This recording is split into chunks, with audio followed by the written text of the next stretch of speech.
Hello, world. This is Tommy Haygood coming to you from Leesburg, Florida, the lakefront city in the Sunshine State. It's 89 degrees on the way to 95, and it'll feel like 103.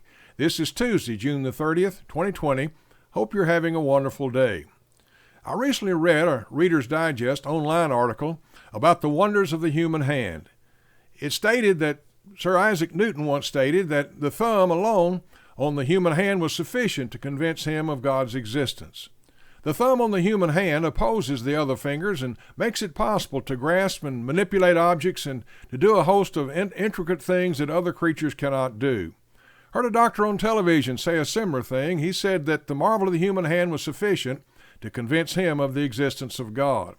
Paul argues in Romans 1 and verse 20 that many things in God's creation demonstrates the deity and the power of God. The Gentiles who lived during the Old Testament times were therefore without excuse for their sinful conduct. He says, "For since the creation of the world, his invisible attributes are clearly seen, being understood by the things that are made, even his eternal power and Godhead, so that they are without excuse."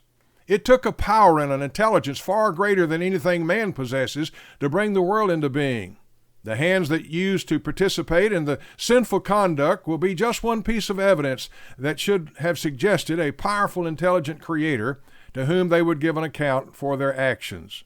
Intelligent design implies an intelligent designer. David tells us that the designer is God.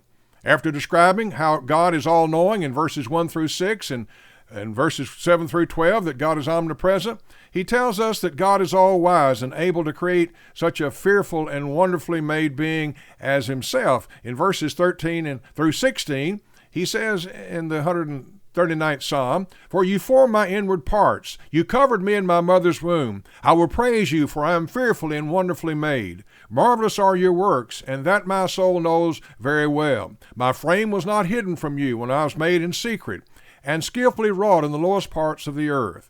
Your eyes saw my substance, being yet unborn, and in your book they are all written, the days fashioned for me, when as yet there was none of them." Since no one can escape the all-seeing, ever-present, all-powerful, and all-wise God, he concludes in verses 23 and 24, "Search me, O God, and know my heart. Try me and know my anxieties, and see if there's any wicked way in me, and lead me in the way everlasting." How many people can make such a request of God today? There's a children's song that many have never heard and many have forgotten. One of the verses says, watch your hands, what they do. There's a Father up above looking down in tender love. Watch your hands, what they do."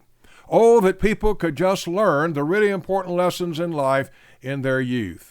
If only people would think about how marvelous our hands are and how wise our Creator is to have brought all of us into being, perhaps many more would bow to the loving Creator who seeks only to bless us abundantly rather than to live a selfish, self-centered life apart from God.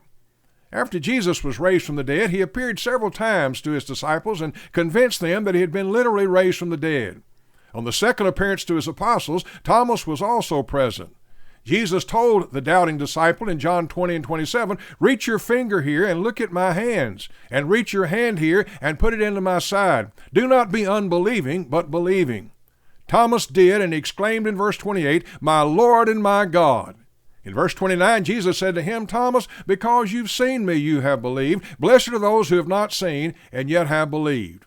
We cannot look at the nail-scarred hands of our Lord, nor reach our hand into his spear-pierced side, but we can believe the testimony of eyewitnesses of the resurrected Lord who did. Jesus was proven to be the Son of God with power by his resurrection from the dead, and part of that proof was his hands. We have evidence of the existence of God in creation. Just look at the marvelously designed hand. We have the evidence of the resurrection of Jesus. Just look at the competent eyewitness of testimony of those who saw him in 1 Corinthians 15. They saw his nail-scarred hands. Until next time, remember, search the Scriptures, serve the Lord, and share the gospel with others. It's a message that's too good to keep. This is Tommy Haygood wishing for you a very pleasant good day.